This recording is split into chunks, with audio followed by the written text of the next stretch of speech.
నీవు నేను ప్రభు దగ్గర మేలు పొందుకుంటాం.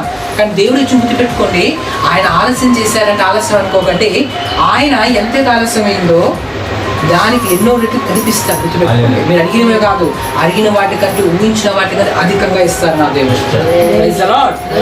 అయితే ఒక గుర్తుపెట్టుకోండి, ప్రార్థనలకు జవాబులు కొన్ని వెంటనే వస్తాయి, కానీ కొన్ని మాత్రం సమయంతో వస్తాయి. అది ఏ సమయమో మీకు తెలియదు, దేవుడికి తెలుసు.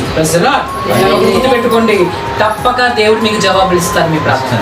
అది ఏ ప్రార్థన అయినా సరే, అది ఏ అంశమైనా సరే, పట్టు విలువగా ప్రార్థించాలి, విసుగక ప్రార్థించాలి. కొన్నిసార్లు నీకు విసుగు రావచ్చు, ప్రతిరోజు ప్రార్థన చేస్తున్నాను ఇంకా జరగట్లేదు, ప్రతిరోజు అది మొదలుపెట్టుకున్నా ఇంకా జరగట్లేదు, అయినా చెయ్యి. ప్రార్థనలు నువ్వు మర్చిపోవచ్చు.